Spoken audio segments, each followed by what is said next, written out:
Ladies and gentlemen, welcome to the podcast, the Drafted Up Podcast. Today, we continue on our journey through our divisional breakdowns with the NFC North. This is going to be a good one. This is a real good, deep division. I am excited to talk about it. That's Nick. I'm Theo. Like I said, this is the Drafted Up Podcast. You can watch or listen to the show wherever you get your podcasts. Apple, Spotify, YouTube, anywhere else will be there.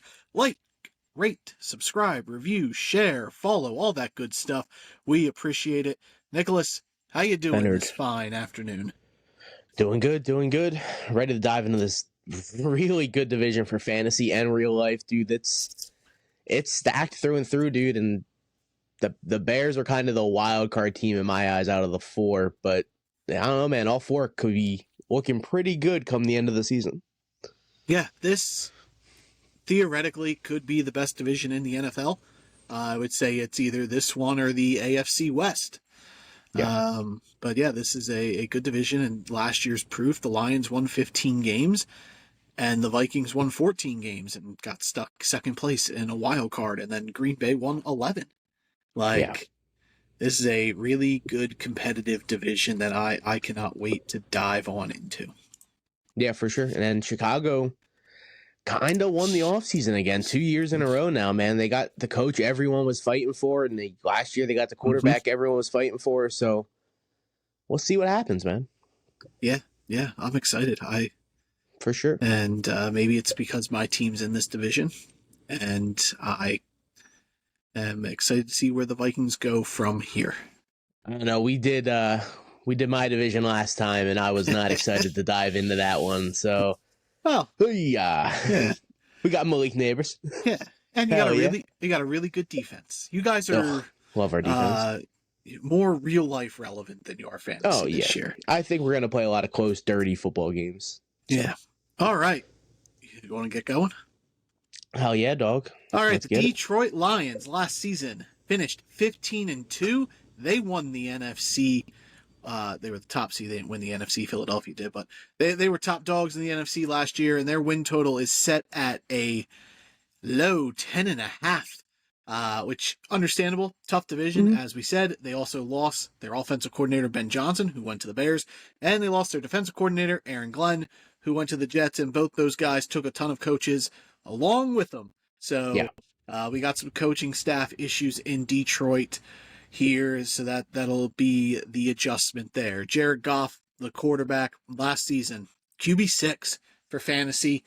He's currently going as QB9 in the middle of the 8th round at the 5th spot, so 8.5. I have him as QB11 in my projections, but Goff, since coming to Detroit, has been pretty good. We'll see if that's Ben Johnson or not. Last season, he had 4,600 yards, 37 touchdowns, 12 interceptions, completed 72% of his passes. Goff, to me, is still in the same range. Like, he's a stream guy. He's not... If I draft him, it's going to be to pair with a guy with upside, sort of like I feel about Dak Prescott. Like, I'm going to try to pair him with, like, a Drake May or one of those guys. But he's more of a stream option to me. He's really up and down. And the Lions play a lot of outside games this year, and Jared Goff notoriously bad outside of dome. So he kind of put the notion that he's better at home than the road the rest last season. He was really good on the road last season as well. I would say last season was his most consistent season. So we'll get to Jordan Love. He's a little bit banged up now. He was my QB12. I flipped him and Goff. Goff's now my QB12, so he's my last technical QB1, but I agree. I would also try to grab a guy with high upside like Fields or Drake May or, God forbid, Anthony Richardson's named the starter. Just someone with high rushing upside, because Jared Goff doesn't get that for you, but he's going to get you like 8 to 9 really solid starts that you're happy with, but those 4 or 5, man, are going to be pretty let down, and because there is going to be running. Gibbs is going to get touchdowns. Montgomery's going to get touchdowns. There's games that Goff doesn't need to pass, and that's going to happen sometimes because of the offense. So, but he's still a lower end quarterback one for me. I think he QB6 last year is crazy. I don't think that's going to happen. I think they're going to take a regression, especially with Ragnow. What's their center's name? He retired. Frank Ragnow. Yep. And Goff is notoriously bad if he has a line that gets him pressured. So I don't think their line's going to be bad, but losing their all-pro center the last couple of years is going to be a big hit. And losing Ben Johnson also is going to be a little bit, but a 6-point drop. I had him QB 12 where he was 6 last year. So I do think there's going to be a regression, but I still think at the end of the day, he's going to be a solid fantasy quarterback. Yeah. They also lost their left guard and their right guard. They lost Kevin Zeitler. They lost a bunch. The whole team is, but their defense should be healthy. That's 3 new starters on the offensive line at Christian Mahogany, Graham Glasgow, and a rookie Tate Rutledge. Mm-hmm. Who I liked. I like Tate Rutledge a lot. Yeah, coming out of Georgia. He was a vibe. So we'll see. They're already starting banged up. Ali McNeil, one of their better defensive tackles, he's hurt. Mm-hmm. So that's setting up for my boy Tyleik Williams to potentially start there for the Lions on defense. New offensive coordinator, though, is the big story here in Detroit, as we aren't sure what kind of scheme we're looking at. There's talks that they want to be more of a field stretching team and try to take the top off the defense, which we've talked about, and that's really boosted Jameson Williams for us. We're in on J-Mo there, and how much does that affect Amon-Ra St. Brown? Probably not a lot, but if they do want to stretch and be a little more frisky on offense, it does take away just those good dump downs that Ben Johnson was just scheming for Amon-Ra St. Brown. But he's not going to hurt you in fantasy. But it does question, does Jameson Williams then take a step up and kind of close the gap between them, fantasy-wise, not real-life-wise? Jameson Williams, I don't think, is anywhere near different the kind of talent, receivers. As Amon-Ra.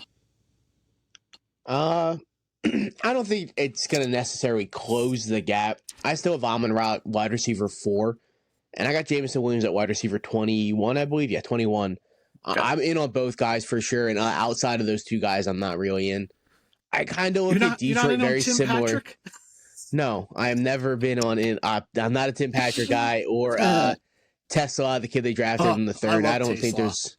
I like him too, but I don't think he's going to be any bit of fantasy relevant this season. He's dynasty stash. I don't think he does a ton this year to be relevant. But I have Amon-Ra wide receiver 5, and I have J-Mo wide receiver 22, so one spot lower for each of them. Amon-Ra, target hog, 141 targets last year, 115 catches, 1,263 yards, 12 touchdowns.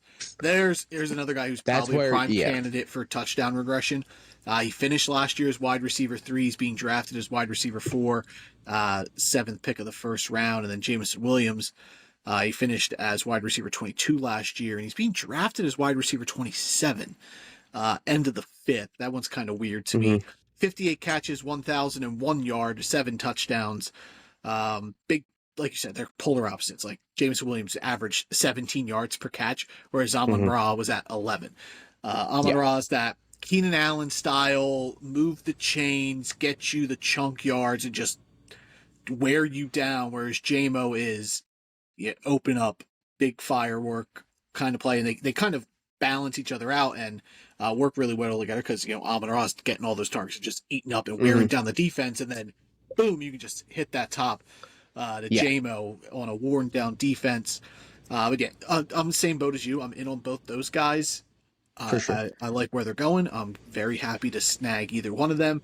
But outside of those 2, as wide receiver wise, I don't want Tim Patrick. I don't think Tesla is going to be fantasy relevant. I think he'll be better real life for them. I think he's going to be on the field sooner rather than later. I can't see Tim Patrick holding him back. And then it's really just Sam Laporta. Yeah, no, I agree. Amon-Ra definitely extends drives, and Jameson Williams ends them because he's scoring for sure. But everyone thought Amon-Ra was going to have touchdown regression this season. He had 10 2 years ago, and he had more touchdowns last season. So I still think he can push double digits. I don't know if it's going to happen, but I do think the bucket he's in is like 7 to 10 is the range he's going to finish. It wouldn't surprise me if him and like Jameson Williams flip this year, and Amon-Ra has 7 and J-Mo has 12. Yeah, no, I can see. I think they're both going to be really close to double digits, though. I think Amon-Ra is going to be like 9, 10. I think Jameson Williams has a chance to be like 12, 13 touchdowns. A big breakout performance for Jameson Williams, I think, is on the horizon here. Mhm. So I'm trying to snag him in every single draft I've had so far. Yeah, he's excellent value there at the end of the fifth round.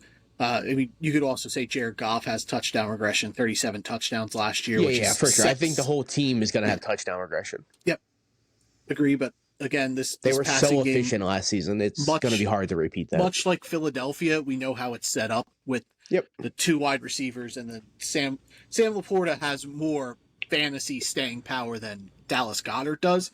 But He's way better touchdown upside for sure. I like Sam Laporta. I have him at tight end 5. He finished as tight end 8 last year. He's going as tight end 4.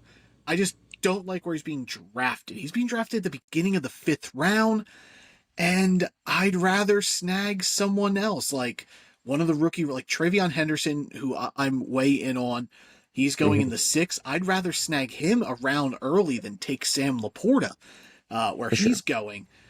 Like, that's my, like, I'd rather Jameson Williams, who's going after Laporta. Like, Laporta's going spot is what worries me. Like, I don't think he's enough of a tight end to warrant me taking away the receivers or the running backs that are on the board. Yeah. Like, I don't think he's the guy who finished tight end 1 last year, and I don't think he's anywhere near the talent of, like, Brock Bowers and Trey McBride, where, like, I'm content taking them where they're going because they're going to put up wide receiver like targets, whereas there's going to be weeks where this guy's the 3rd, 4th, 5th option of the offense, depending on game That's the big thing. Yeah. The big thing is that McBride and Bowers are never going to be even the 3rd option in the offense. There are going to be weeks where Laporta was, you said it, the 5th option, where both receivers and both running backs are just way more prioritized than him. Yep. And I have him at tight end 8. It's nothing against him, like you said. I love the talent of Sam Laporta. It's just that the way the stats fell, there's a lot of guys and a lot of mouths to feed into this offense. And at the end of the day, I think the other 4 guys are more talented than he is. So I had to give them a little bit more of a bump than Sam Laporta here. But I think he's going to be used. I don't think he's going to be the tight end 1 like he was his rookie year. But I don't know. These middle of the round tight ends really never seem to hit their ADP, and it kind of just comes back and hurts you later on in the season. So these middle round tight ends I'm out on. So I'm either trying to snag one of the 3 elite guys, being McBride, Bowers, or Kittle, or I'm kind of putting it towards the 9th, 10th round where I'm picking a tight end at that point. Yeah, I agree. Like, just where they're going, you're giving up, like, in my eyes, still like premium wide really receiver, good talent, running back options. Like, let me get Sam Laporta here. The pick before Laporta is DJ Moore. I'd rather take the shot on Moore. The pick 100%. after Laporta is Cortland Sutton, who I am incredibly in on, and I think that. And then James Connors after Sutton, and then Devonta Smith, Zay Flowers. Even I know when we talked about him, we thought he had a limited ceiling, but I'd rather him than Sam Laporta. DK and Chuba Hubbard are the 2 picks before DJ Moore. I think Zay Flowers is way more important for your team than Sam Laporta is going to be for your team. Because if you look at the difference of the receiver you're drafting in the 9th, 10th round compared to where Zay Flowers in the 5th, and then the tight end is going to be Njoku maybe in the 9th compared to Laporta in the 5th, it just doesn't weigh out in my eyes. So I'm not in on these middle round tight ends. So yeah, I like the talent, but I'm not in. Yeah, we're going to get there too with TJ Hawkinson. Same case for him. Like Jameson Williams, George Pickens, Tedero McMillan, Xavier Worthy are all going right around TJ Hawkinson. And all those guys have a way higher ceiling than TJ Hawkinson's going to bring for you. So, like, I think in full point PPR, I'm more in on Hawkinson than I am Laporta. Yeah, that's a fair assessment. Like, Hawkinson, they're really polar opposites. Hawkinson doesn't score a ton, whereas like Laporta is pretty well touchdown depending. Only had 60 catches last year and only had 83 targets, 726 yards, 7 touchdowns. To the thing that TJ Hawkinson is never going to be the 5th option in your offense, in the Vikings offense. It's going to be Justin Jefferson, as it should. But then some weeks it's going to be TJ Hawkinson as the 2nd option, or when Addison comes back and then Aaron Jones. So I think at worst he's the 4th option, but most weeks he's going to be the 2nd or 3rd option in the Vikings offense. Yeah, like I like Sam Laporta. If he was going 2 rounds later, like if he was I'd be in the 6th, like late 6th, mid 7th, I'm way more in on that than taking. It's just a matter of there's really valuable names still on the board. that I'm not willing to turn down. I think the 6th would be pushing it for me, but if I can get him like the 7th, middle 7th, end of the 7th, 6. yeah. Like, yeah, no, I'd be more in then, but like he's not going to fall Chris that way, so Olave's I'm out. going 6'10". I would rather Sam Laporta than Chris Olave. Now, for sure, but before, no, I was thinking of Chris Godwin. Yeah, no, that one's on the fence, but that's around the range I would put him, yeah, for sure. But yeah, like that range, you're looking at Jerry Jeudy, Chris Olave, DeAndre Swift, Calvin Ridley, Jordan Addison. I think a lot of those guys are more valuable to your team than Laporta. Yeah, but the gap between them is way closer. There's a better case for Sam Laporta in 100%. That bucket than where he's going. And then the running backs, the pride and joy of Detroit. Jahmyr Gibbs, RB1 last year because he played all 17 games. He got that week 18 little bonus bump for him. And Montgomery got hurt, so once Montgomery got hurt, Gibbs just started getting fed, dude. He really skyrocketed then. He's being drafted RB3 right now, 5th pick of the first round. I have him as RB3 in my projections. 1,400 yards last year, 16 touchdowns, 52 catches, 517 yards, 4 touchdowns. If David Montgomery's not here, Jahmyr Gibbs is probably RB1 off the board, and you can make a case of taking him 1-1 over Jamar Chase because of just how dynamic he is. Like, look what he's doing with David Montgomery there. Without him, you saw it last year. Jahmyr Gibbs was averaging almost 5 more fantasy points per game when David Montgomery wasn't out on the field. Yeah. If Montgomery ends up going down, Gibbs is easily the running back 1. So getting him at pick 4, 3, 5 in that range is a steal at that point. But I think, obviously, I'm not statting out for injury, so I have Montgomery out there, and I think the Lions rushing game is going to take a little bit of a step back compared to last season. I think they're going to be more passing heavy, not heavy per se, but losing Ben Johnson in the center is just going to take a little bit of a hit, and I think it's going to affect Montgomery more than it affects Gibbs. But I have Gibbs at RB4, so I'm still in, but I don't know. I'd rather Bijan or Barkley or McCaffrey, just because they don't have to split the backfield. Yeah, they are the RB1s. I have him at 3 with only Bijan and Achane ahead of him, and I'm way higher than Achane than everybody. But I Gibbs' ceiling to me is so much more special than all those. Even Bijan, I think Gibbs' ceiling is a tier above Bijan. Like I just think he's so special for fantasy. Like I don't know if Bijan can do 20 touchdowns like Gibbs did last year. I think he can get close, but like I don't think Bijan's giving you 60 to 50 catches. I think that's his absolute ceiling. I think he's more of a 40 catch guy at best. Like I don't know if the realm of 2,000 total yards is in Bijan's repertoire, but he's a way safer pick, and he still gives you a good ceiling that can finish as RB1. But Jahmyr Gibbs is, I just think if everything goes his way, he's the most special talent at the running back position. But obviously David Montgomery's there, so that's going to take away from that outcome. Yeah, he's super talented, and I think Bijan could get the 2,000 total yard mark. He doesn't break off a ton of runs like Gibbs does. His would be a lot of just chunk, like it would be 1,700 rushing yards to 300 receiving. Yeah, 100%. He would have to do it volume-wise compared to where Gibbs is doing it with David Montgomery in the backfield. I think Bijan's just a little bit safer, though. I would personally take Bijan. Yeah. David Montgomery, though, he finished last season as RB18, even with missing some time. He's going at RB20, 5th round, 7th pick.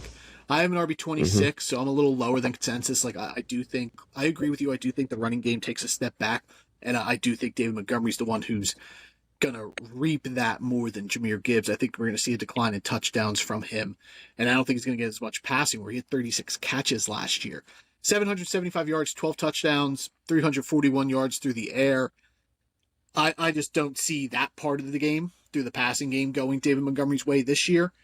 And then the running game, I imagine he's going to be around 700 to 800 yards. Like, this is a guy who never completes a full season. He's Yeah. good to miss 2 to 3 games. So I think we are going to see the shift more towards Jahmyr Gibbs being like the focal point of the offense, and David Montgomery just kind of is in on short yardage situations, maybe, pass blocking, some goal line work.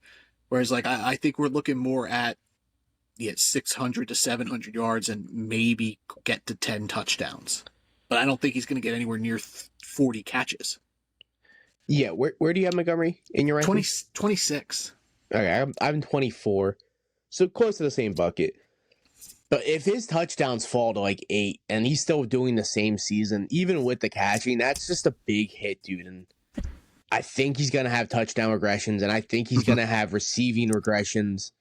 I do think he has room to get rushing upside. I think he could go 800, 850 in that kind of ballpark, but I just think he's really limited. So he's a really safe RB2, but that's what you're getting.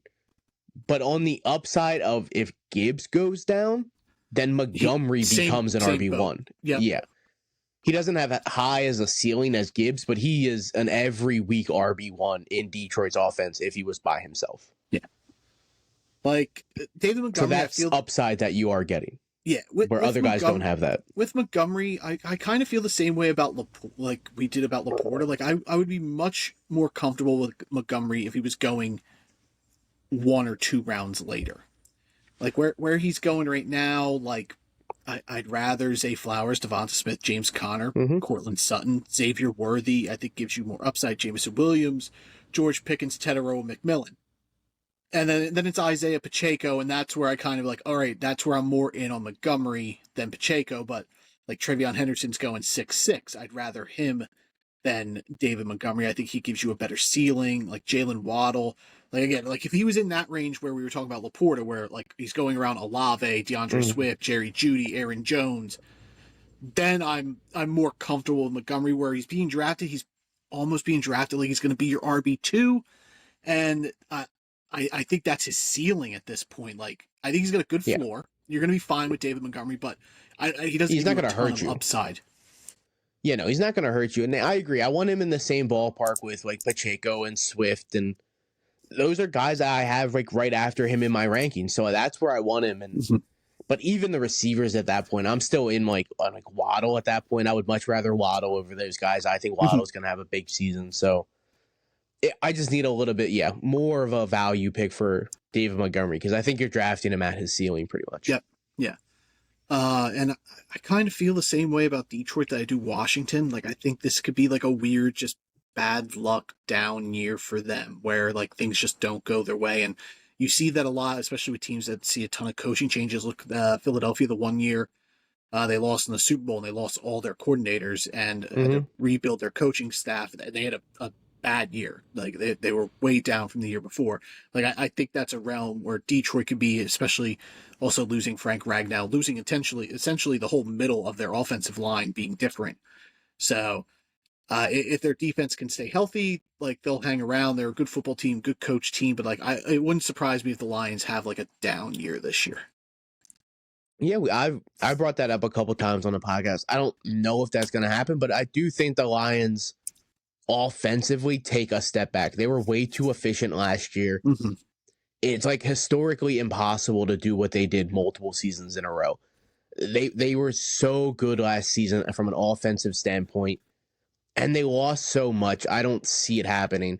And their offense also took a huge spike when all of their defense was hurt. They needed to start scoring way more because their defense was letting up more points. And their defense is healthy. Yeah, well, yeah, exactly, which is a blessing. But if their defense is somewhat healthy, it's a good defense. They're not going to be letting up close to 30, 35 points some days. Yeah, they literally had dudes off the street playing for them last year on defense. Yeah, exactly. As long as Hutchinson's out there, he is going to anchor that defense, and it's going to be way better. Yeah. All right. The Minnesota Vikings last season finished at 14-3. Sam Darnold, Kevin O'Connell, coach of the year. A Sam Darnold-led Vikings. What do you think? So Sam Darnold's gone. That's really the biggest change. New quarterback, J.J. McCarthy. What do you think the win total is set at for Minnesota this year? The Lions were 10.5, you said? Yeah. 8.5, 9.5. 8.5. Vegas thinks Sam Darnold's departure is a 6-game swing the opposite direction. I don't know if it's that per se, but man, you guys got really lucky in a lot of one-score games, and I think that's what it comes down to. Are you guys going to be as clutch in one-score games? I think you're going to be good. I mean, that's Kevin I don't O'Connell's think it's a Sam Darnold thing. I think it's any quarterback is going to be good in that system. Kevin O'Connell's always been good at one-score games. That's been his MO, is winning those games. I would easily bet the over for that, no matter who the quarterback was. It could have been fucking Kirk Cousins again. Like, we could have traded Kirk Cousins and be like, hey, we need JJ to sit another year. I would still say the Vikings with Kirk Cousins, 8.5. They hit it. Sam Darnold, they hit it. I think no matter who, I don't think it matters who Kevin O'Connell's quarterback is. This is a team that's going to win at least 9 football games. It's too good otherwise. The defense is really good. The offense is efficient. It's a really good offensive line. They brought in a running back to, spill Aaron Jones, who had a career year almost across the board. Mm-hmm. Like you don't want Aaron Jones carrying the ball 255 times. Yeah. So, and Justin Jefferson's there. Jordan Addison has a suspension. I just think this team, taking away, no matter who the quarterback is, I just think this is a team that's going to win at least 9 football games, no matter who's back there. Yeah, I would assume they just have it set at that because it's McCarthy's technically rookie season. You can't really put money on JJ pushing the boundaries to get 9, 10 wins. Mm-hmm. I personally would have set the win at 9.5. That's what I would have went with. I would have went 9.5. Yeah, I think that makes it a little bit of a tougher bet, so I would agree there. JJ McCarthy, as mentioned, quarterback, essentially his rookie year, didn't play last year. He had a meniscus injury, sat his whole rookie season. He's being drafted as a quarterback 19, middle of the 13th round. That's where I have him, QB 19.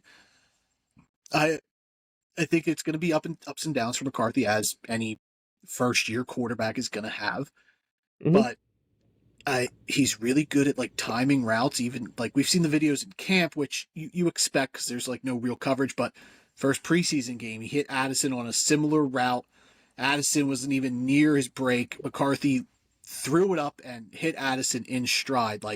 He's developing timing with these guys. Sans Justin Jefferson, who's not out at practice, but yeah, Jefferson's a different kind of breed. He's kind of quarterback proof. No matter who's back there, he will be fine. So for sure, I like JJ McCarthy as a streaming guy. I've brought up if I draft Dak Prescott, I want to pair him with a guy with upside. I think JJ McCarthy brings that upside. I think he can rush for 300 yards. I don't know if necessarily he will because it's his first year back off this meniscus injury, so who knows how much running he's going to be doing. But he possesses the leadership qualities that Kevin O'Connell wants at quarterback, and I think there's going to be weeks where he's going to be really good for fantasy, and I think there's going to be weeks where the Vikings just win on defense and running, and J.J. McCarthy kind of takes his back seat. But he is the prototypical quarterback I want to pair with one of those veterans like a Brock Purdy, like a Jared Goff, like a Dak Prescott. Yeah, Kevin O'Connell produces quarterback ones for fantasy football. It's the offense he runs. It's just so fluent. It's so smart. It's so clean. He knows what he's doing as an offensive coach. I am a QB 20. He is in the bucket of guys that I look at as streaming options, like Drake May to Caleb Williams, him. These guys that I don't want as my starting quarterback, but I'm comfortable playing them as guys. They have a good matchup. They're going to get points. He's got Justin Jefferson. He's going to get Addison back at some point. He's got TJ Hawkinson. He's got a really good offensive line. He's got a really good run game. And he's got one of the best coaches of football. Everything has played out perfectly for this kid. Everything I bitched about in the offseason when he was coming into the pros, I wanted him to sit. I wanted him to get a great coach. I wanted him to get a good offensive line, weapons around him, a team that is willing to give him weapons and let him just be who he is. And they're not going to ask too much of him. Kevin O'Connell knows what he can get out of every quarterback, and he's going to make every smart decision to make sure JJ McCarthy looks successful in this offense. And I think it's going to work at the end of the day. The running backs. So the Vikings acquired Jordan Mason, who was really good last year in spill He time was for Christian McCaffrey. so good, dude. Yeah. It finished the year 789 yards, 3 touchdowns, 11 catches, 91 yards. Didn't give you any work in the passing game. If you take those 7 games where he was pretty much the featured back, and if that was his season, stat out wise for 17, you're looking at 311 carries, 1,377 yards, 7 touchdowns. Mm-hmm. He's a good running back. He's a good, just pure runner. He's Yes. not going to give you work in the passing game. It is something he's working on, but that's Aaron Jones' specialty. Aaron Jones had 62 targets, caught 51 passes for 400 yards and 2 touchdowns. And like I said, when we started talking about Minnesota, Aaron Jones' career year in terms of rushing yards, carries, and it was his second most targets and catches, receptions. So Yeah. Aaron Jones isn't built for 250 plus carries. Where do you have what's the difference in these guys' rankings? So Aaron Jones is going at RB 25, which I think is a good value. I'm at 20. He finished last year at 14. Jordan Mason last year finished at 41. He's going as 36, end of the 9th. I'm at 35, so 1 spot higher. But I feel with Jordan Mason, if Aaron Jones is hurt or gets hurt, I think he's a top 20 running back. Like, for sure, sort especially of in this offense. Yeah, sort of like the Gibbs Montgomery role. If one of them goes down, the other is insanely valuable. I feel the same way about Aaron Jones too. If Jordan Mason gets hurt, Aaron Jones, I think, puts up numbers similar to what he did last year as a top 15 running back. The running back in this offense is important. So I got 15 spots between them. I do think Aaron Jones is still the starter, but I think if anything, he loses touchdowns, but he didn't score a ton of touchdowns last year. He only had 7 total. So maybe they try doing more of a split. Kevin O'Connell's never really done that. It's always been 1 running back, even though he's always tried to make it 2, but he's never had a backup who's as good as Jordan Mason. Yeah. I think that's what it's really going to come down to. I have him at Aaron Jones at 22 and Jordan Mason at 36. Okay. So couple 14 spots difference. I think it's going to be a split, and I think Mason's going to be like the big red zone kind of guy. I think Aaron Jones, obviously, all of his reception work is safe. None of that's going to get taken. Yeah. Mason's not going to do any eating of the offense catching-wise, but I think he's going to eat a lot into his carries just to ease the workload. Like Aaron Jones, when he was in Green Bay, he always had A.J. Dillon taking a good amount of the carries. Mm-hmm. I think it's going to be very similar to that running back room, to where Aaron Jones is still the one where he should still be going above A.J. Dillon, quote for quote. But I think Jordan Mason is going to be really good for like flex starts and spot starts when you need him. Yeah, I he's like in where a both great guys offense. are going. Like you have Aaron Jones at 22, he's going at 25. Yeah. So I think 6th round, almost 7th round. And I Aaron think 22 is Jones generous. I think 22 is like his floor. 26 is insane. There's no way he's lower than that. And then Jordan Mason's going in the 9th, 10th round. Like I think both these guys are really good values for where they're going. Like no one's being pushed up. Yep. Like it's almost like both guys are pushing each other down. Where like I think they're both valuable. Sure. Yeah, no, I agree. I like both a lot. Especially, I like Mason's ADP a little bit more than Jones. But he's going Jones. 10, you're getting at his floor. Mm-hmm. Yeah, Aaron Jones is going around the guys that we've brought up here. That Chris Olave, Jerry Jeudy, Tony Pollard. I mean, we just talked about David Montgomery, who you're drafting at his ceiling. You're doing the complete opposite with Aaron Jones. Yep.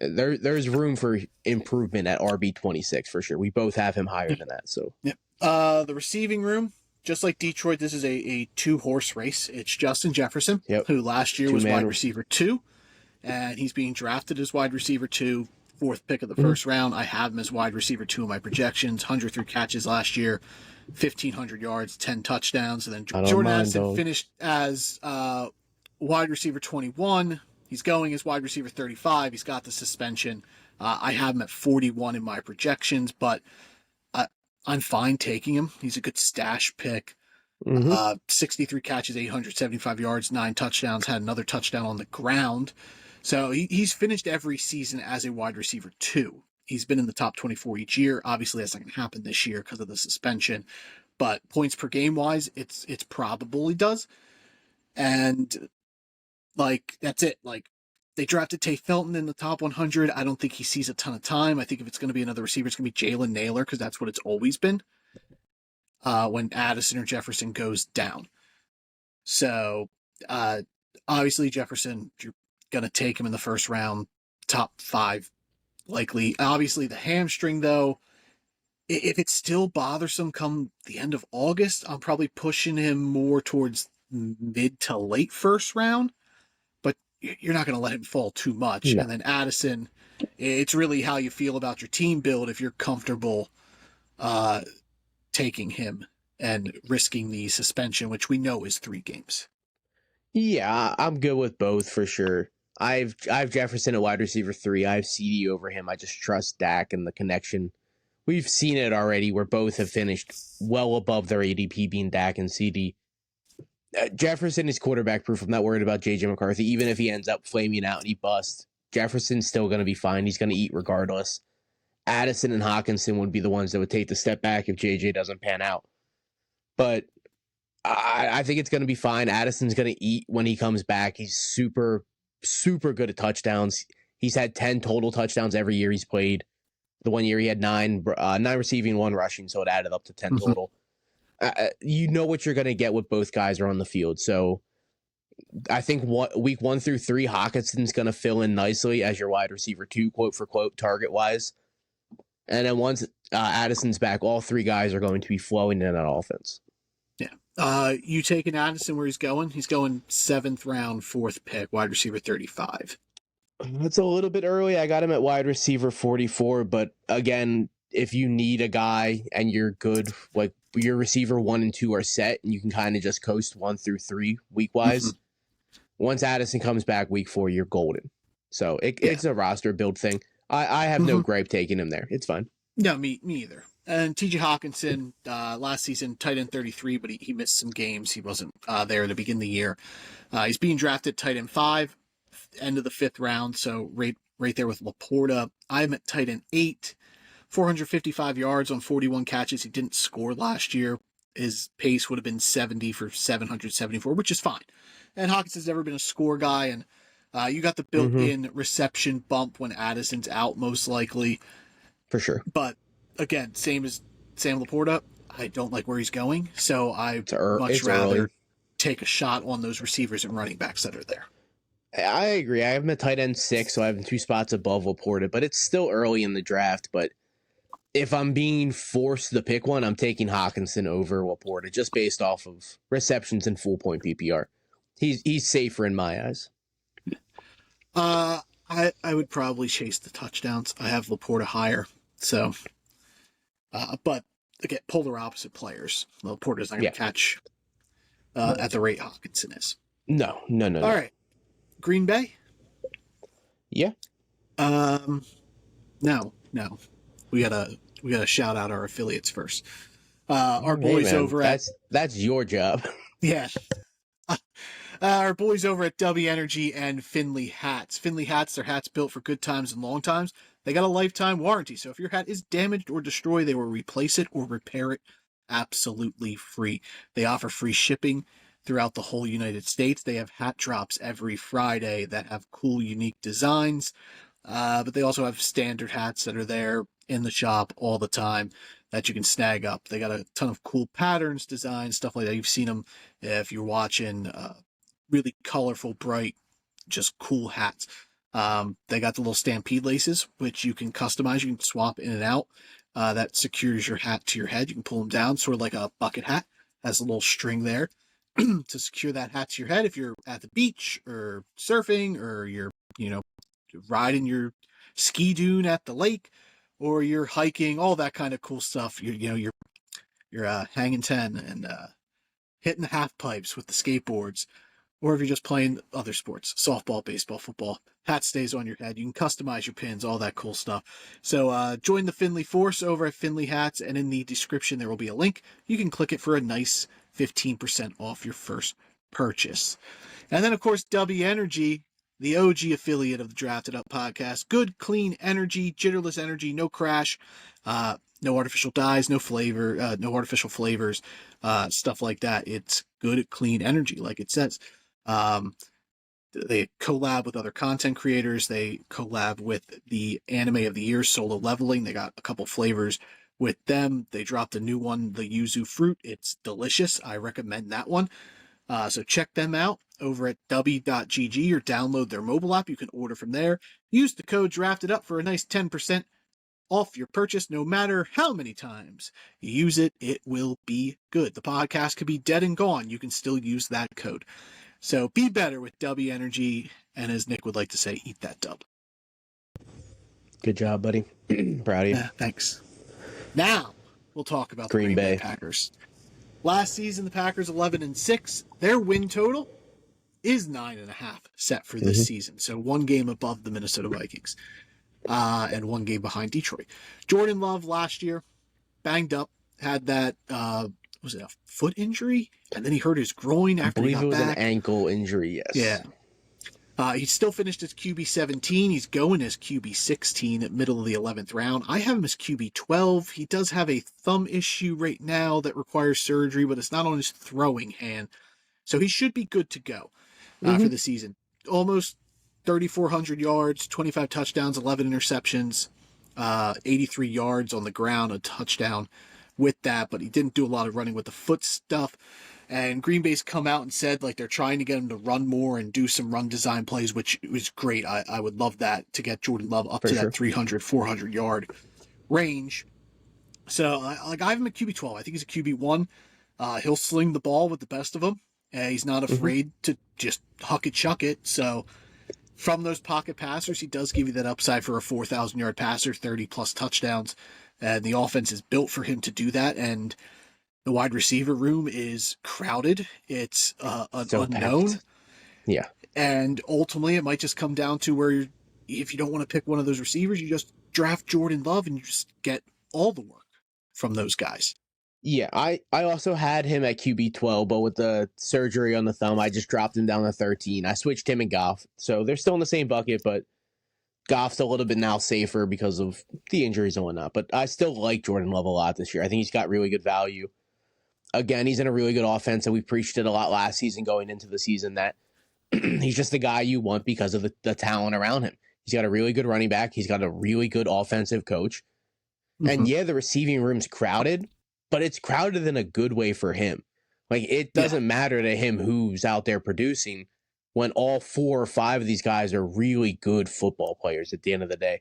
And then you add Tucker Kraft into the mix, who I also really like. So it's just an offense that's going to be cooking, dude. Yeah.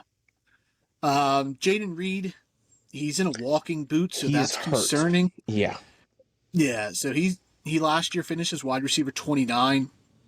He's going as wide receiver 45, beginning of the 9th round. I have him at 39. I'll probably drop him a little bit here in the coming days if more news comes out about his foot. 55 catches, 857 yards, 6 touchdowns, 163 yards on the ground, 1 touchdown. He's the new Deebo Samuel, but he's way more explosive and a little bit better. So he replaces Deebo if you want to chase points on both the running game and the passing game. But he's the most dynamic and versatile player on the receiving crew. But in 2 receiver sets, he's not going to be out there. It's going to be Golden and Dobbs most likely. Yep. So, but Jaden Reed is the guy they're going to scheme in plays for and force the ball to him. Yeah, for sure. He's the guy that they're going to try to build the offense around, per se, to where Golden's just going to take the top off of defenses. He's going to stretch the field and do what he does and do what he did at Texas. Romeo Dobbs, though, like, at the end of the day, Jordan Love trusts the hell out of Romeo Dobbs. Dobbs is always where he needs him to be. He's really good with hands. He runs clean routes. He's not the most gifted athlete, but he's probably the best well-rounded receiver on this team. And he's kind of slept on when it comes to fantasy, for sure. Yeah, he will likely have his lead weeks. The team in snap percentage. He will probably be on the field the most. I have him lower than I have ADP him the lowest. I have him the lowest out of those 3 for sure. But of the 3, yeah, because I would say I have Watson and Wicks. I don't even have Watson in my top 100. Oh, Wicks is I agree. Close to Watson's not going to play. He's going to start the year on pup most likely. Towards ACL late in the year. He'll play at the back end of the year, if at all, and he's a free agent going into next season, so he's probably not even in this picture anymore. They also drafted Savion Williams. I think that's a big reason they took Golden in the first. They knew Watson's not going to be there, and he's already the replacement. I also don't have him in my top 100, and I have Wicks at like 92, 93, something like that. So just right on the outside. I have Dobbs at 87. He's going at 74. He's not even being drafted. He finished as 56, but if I hear more about... I have Dobbs at 61. Okay, so you're higher than ADP. If I hear more about this injury and Reed ends up missing time, he's going to see the bigger bump than Golden. Golden I have at 51. And Golden would probably get a decent jump. He'd probably get into my top 40, but Dobbs would probably end up in my top 60, so he'd probably see a close to a 20-plus spot jump. Mm-hmm. I think the reason I dropped Dobbs is I think Tucker Kraft gets more involved this year, and I think Dobbs ends up being the one who falls because of that involvement. Where do I even have these guys? I got Reed at 45, so right at ADP. I got Golden at wide receiver 50, and then I got Romeo Dobbs at 61. Yeah.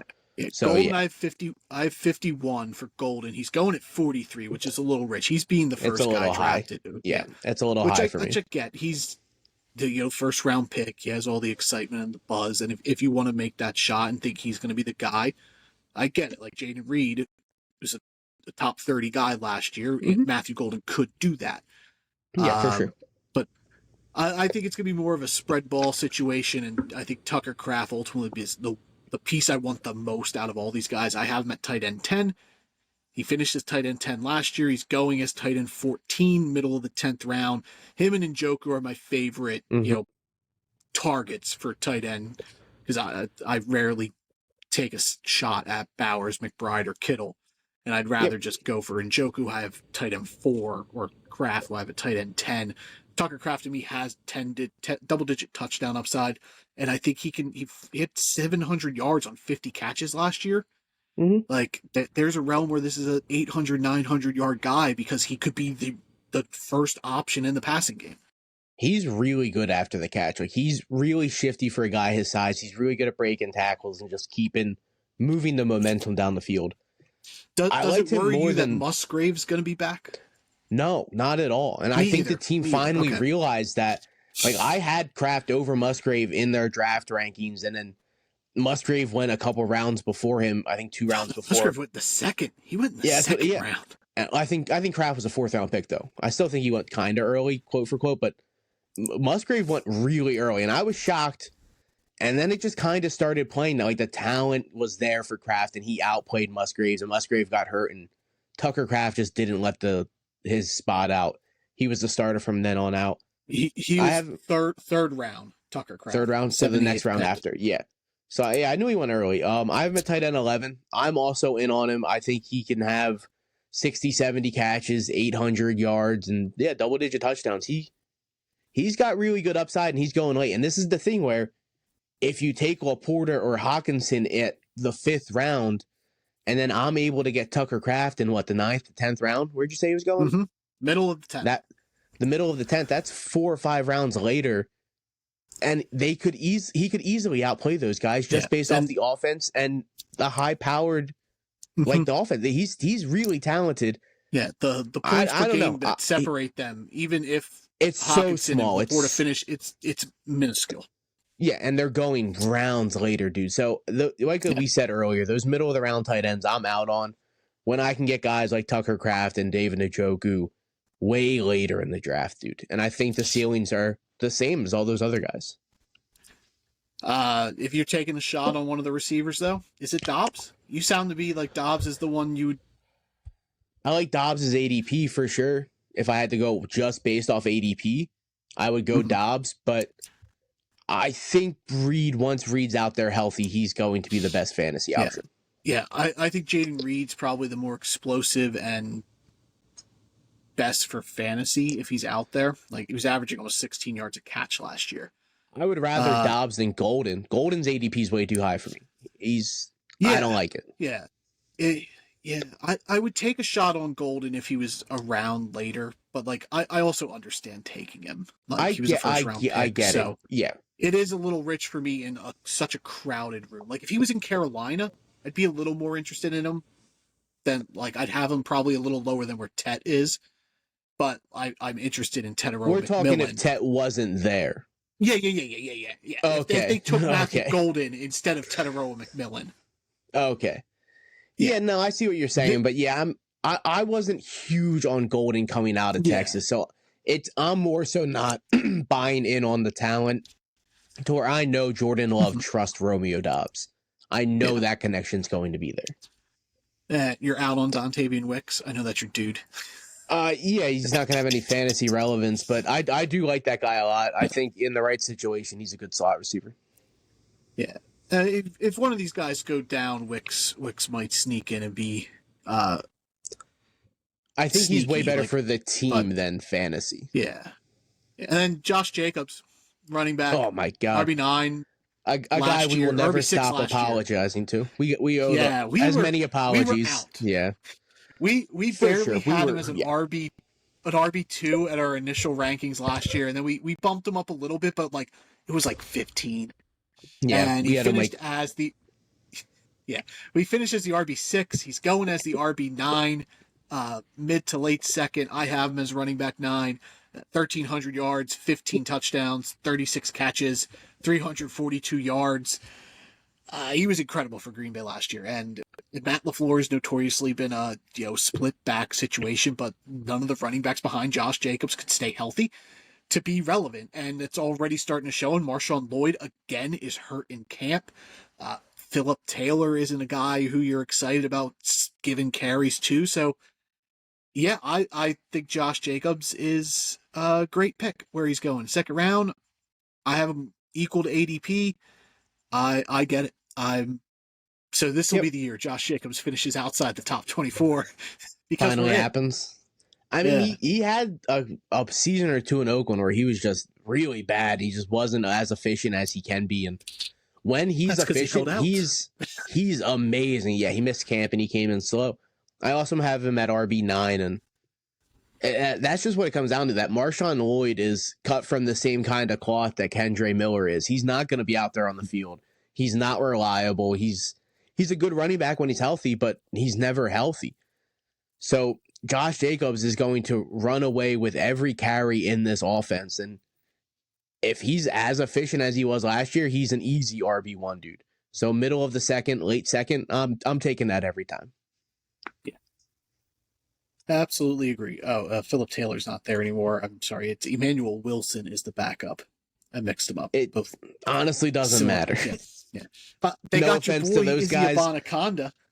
I do like that guy a lot, but he's not going to eat into anything. Josh Jacobs is true in a way the workhorse back, first, second, third down back. He's got it. Yeah. I don't see a world where he's not an RB1 just based off the offense because they're going to be winning. They're going to be scoring a lot, and he's going to be eating 90% of the carries in this offense. Yep. All right, let's finish it out. The Chicago Bears last season 5-12. Their win total is set. Team. What do you think their win total set at? 8.5, 7.5, 8.5. I'll go 8.5. Yeah. Same as the Minnesota Vikings. That one's kind of disrespectful. I'll give you that one. Yeah. Caleb Williams, first pick of the draft. First pick. QB 16 last year. He's going as QB 15. Beginning of the 11th round. I have him as QB 15 in my projections. Previously, when we did our quarterback episode, I did have him as a QB 1, but I have dropped him a little bit there to QB 15. 3,500 yards last year, 20 touchdowns, 6 interceptions. So he wasn't turning the ball over a ton, but they weren't scoring. And he had 489 yards on the ground. He just didn't score rushing either. So, if he gets 489 yards again on the ground, that's excellent.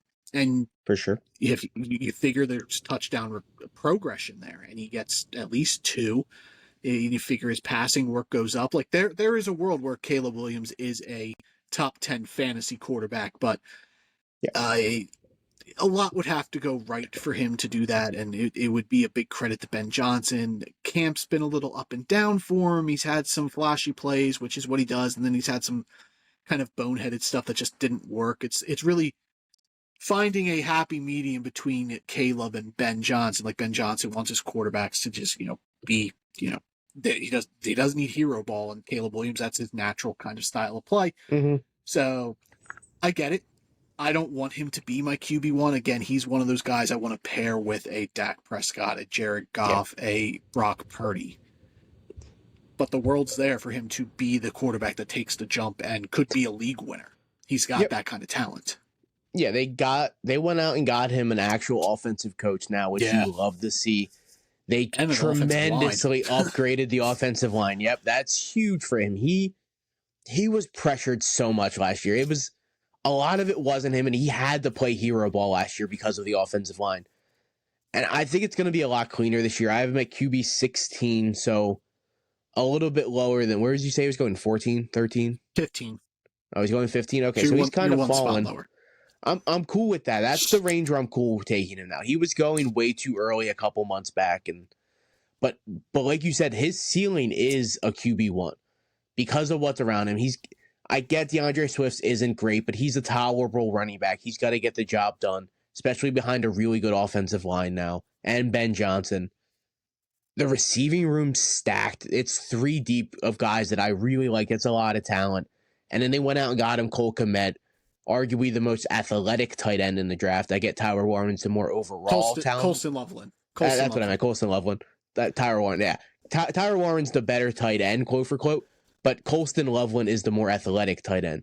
And that's what he wants. Ben Johnson wants an athletic tight end. And that wasn't Cole Kmet. Cole Kmet is not that kind of guy. I think Cole Kmet's going to be on the field a lot, but I don't think he's going to be fantasy relevant like Loveland is. No. Caleb Williams is surrounded by all of the talent in the world. Can he finally put it together? His rookie season was rough, but he showed flashes that he has it. I'm not out on Caleb Williams at all. He was much better at the end of the year. Oh, dude, for sure. You saw he wasn't way more. He wasn't ready. Yeah.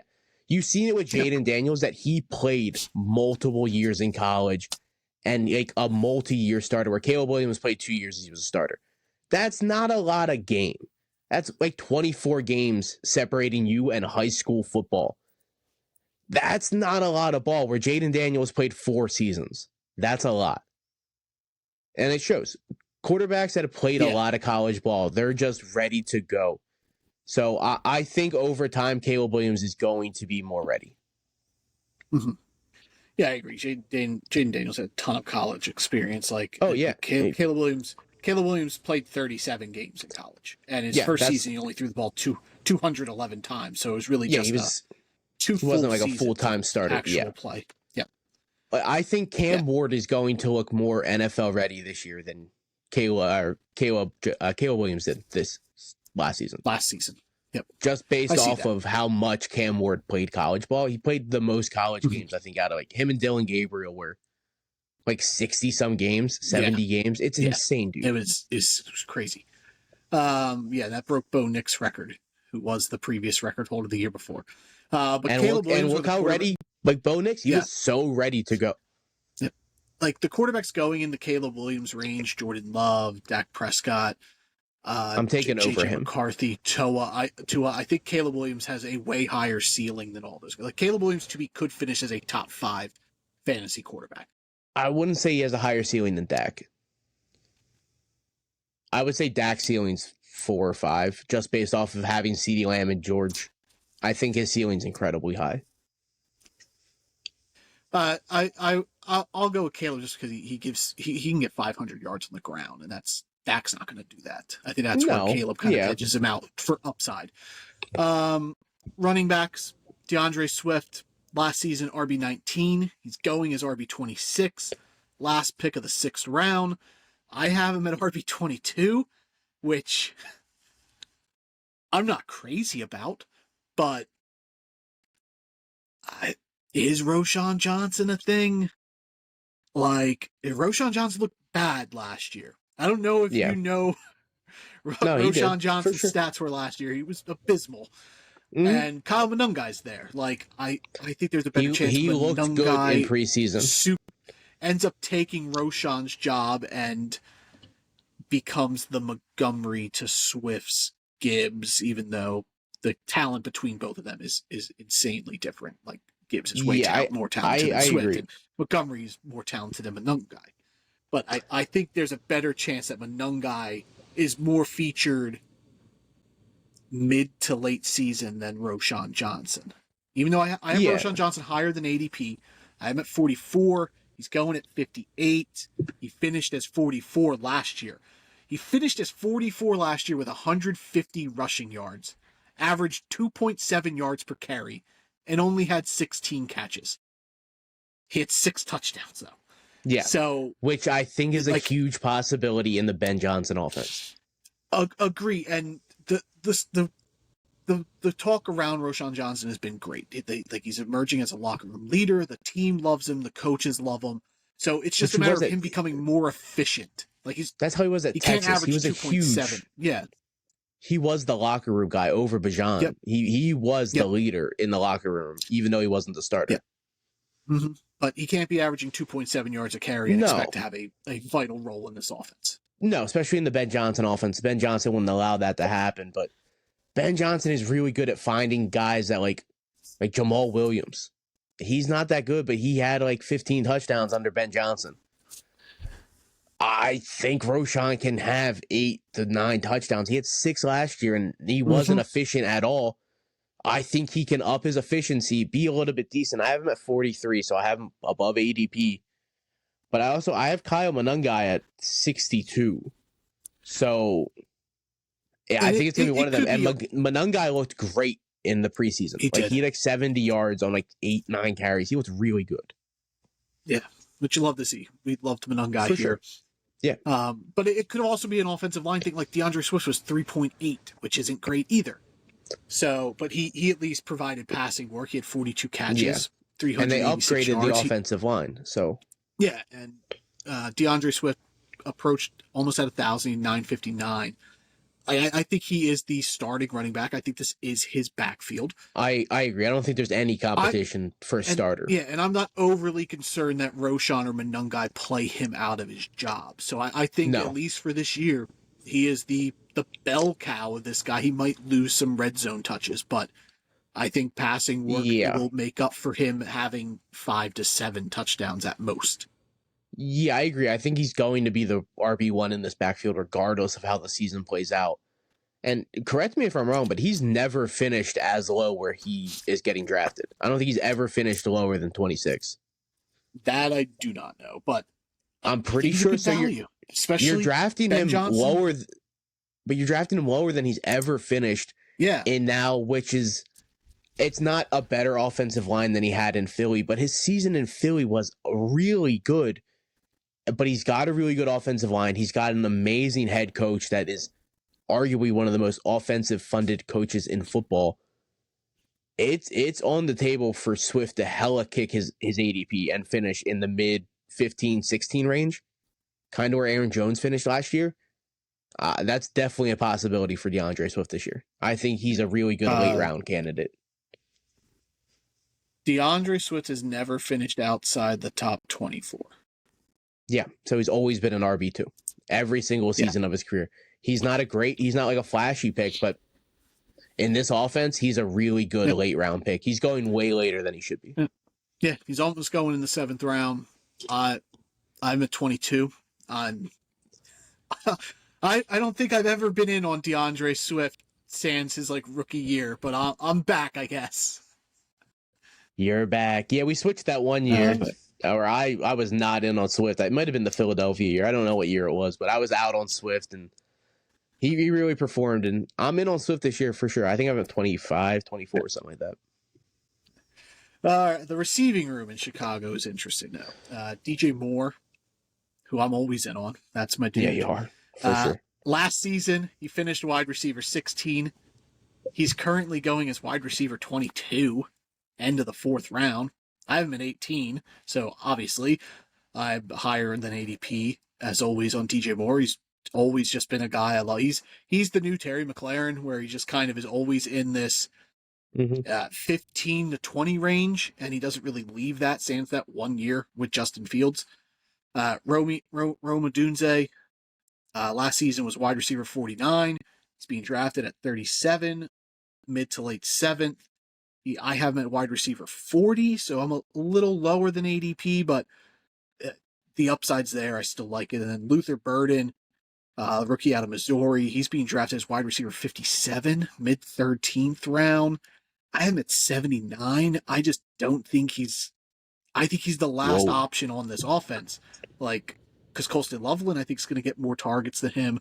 I think Rome is. I think DJ Moore is. Like, I'm kind of out on Luther Burden, but I do get taking that upside shot because it's a free pick. You're drafting him in the 13th round.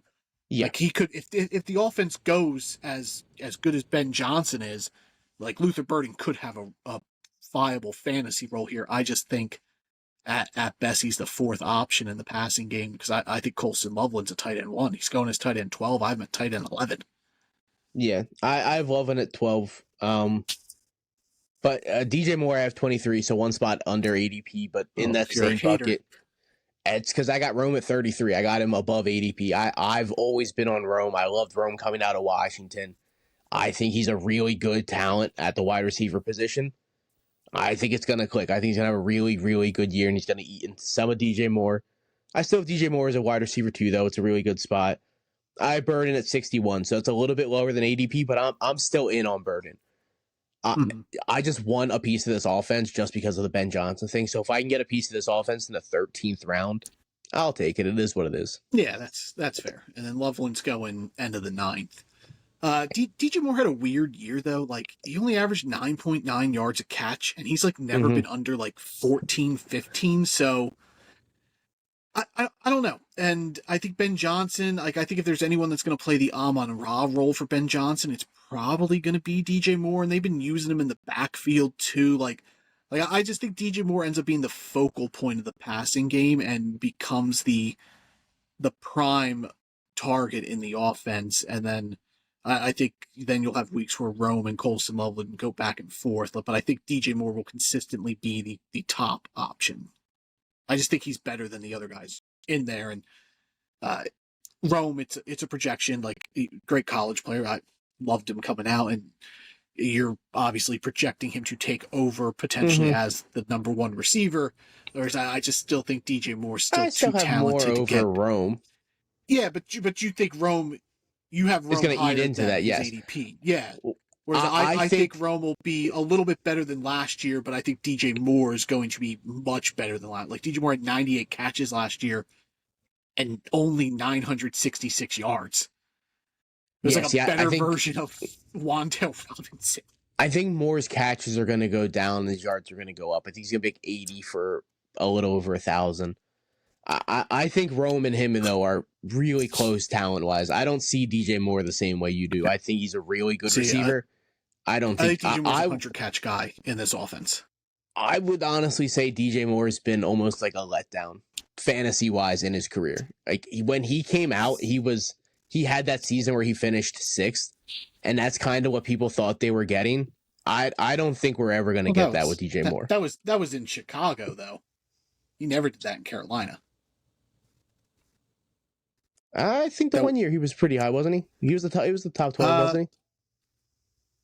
No, I don't think he's ever been top 12 sans that 8 touchdown year in Chicago with Justin Fields. I think he's always been in the McLaren range. He was 16. He was 16 and 18. I don't know. I don't like 23, 24. I don't see DJ Moore as like a number 1 receiver. I think he's a low end number 2, a really good number 2 receiver.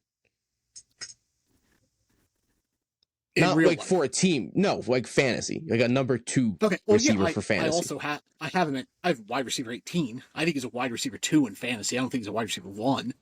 But I think in this offense, he's a 100-catch guy. Because I think he's going to play the Amon-Ra role where he's just going to get the underneath targets and then they'll let him try to yards after catch, which he's good at. Like, I think with Loveland and Bird in there, I think his catches are going to go down, especially with Rome taking an upstep. I think there's too many mouths to feed in this offense. Okay. That's really how you're going to project Chicago is you're either going to think everyone's going to get a chance to eat or guys phase it. Like I have Burden pretty much phased out. I have 79. Like I don't think they're going to phase out Burden. I have DJ Moore projected at, I think, 102 catches, which would be a little bit more than last year. And then I have him over 1,000 yards. And I just think he's the focal point week in and week out. And then Burden or Odunze and Loveland will rotate weeks back and forth, where 1 week will be a Loveland week, 1 week will be sort of like Jamison Williams and Sam Laporta. And but Amon-Ra was always the focal point. I view it that way. But again, it's all philosophy, how you think it's going to be a little more balanced, whereas I think it's the pecking order is DJ Moore, and then Rome and Colton Loveland are 2A, 2B. And then Luther Burden will have a week here and there, but I don't think he has a big role, at least this year. Yeah, I would say Moore's the more consistent of the bunch, but I think everyone's going to have their chance to eat in this offense. Loveland, Rome, especially Rome. I think Rome out touchdowns everyone on this team, maybe except Colston Loveland. I think I did have Rome. I only had DJ Moore at 6 touchdowns. Yeah, I would say Rome out touchdowns more by 3 to 4. I think Rome could push 8 to 9 touchdowns. I also have Rome at 6. Okay. And I have Loveland at 5. I have Rome at, I think, like 8 touchdowns, 900 some yards. So a little less yards than DJ Moore, but way more touchdowns and like 20 less catches. Mm-hmm. Yeah, we'll see. And the talent's there for Rome to do that. I'm fine taking him where he's going. I have no problem with that, even though I'm a little lower than his current draft position. But I would say his ceiling is higher than DJ. Like I think Rome Odunze, long-term wise, could be a top 12 wide receiver. I don't think that happens this year, but I don't know how many wide receiver 1 seasons DJ Moore has in him. It might be 1 more, so he'd have 2 on his career. But I agree, he is a high end, like he's a comfortable wide receiver 2. You'd love to have him as your wide receiver 2. Yeah. Or if you go 0 wide receiver or hero wide receiver, which I don't think anyone's ever done, I'd be fine with DJ Moore as my wide receiver 1. I did that 1 year and it worked out fine for me. But it's not something I would actively try to seek. It could work out for sure, and I think he might have another wide receiver 1 season under his belt. Everything would just have to go right for the kid. Like, he would have to have 8, 9 touchdowns, which is more than he usually gets. He would still have to do the 100 catches. Like the year in Chicago, the year with Justin Fields, where he'd have to have 1,300 yards, 8 touchdowns, and almost 100 catches. Almost 100 catches, for sure. So you would need huge spikes in 2 of his 3 stats, to where I could see Rome pulling an like mid 80, not this season, but in his career, like just solid 85 catches, 1,000 yards, 8 to 10 touchdowns, because he's a big body guy. I think he has more touchdown upside. Yeah, I agree, but I still think DJ Moore's too talented to get pushed out just yet.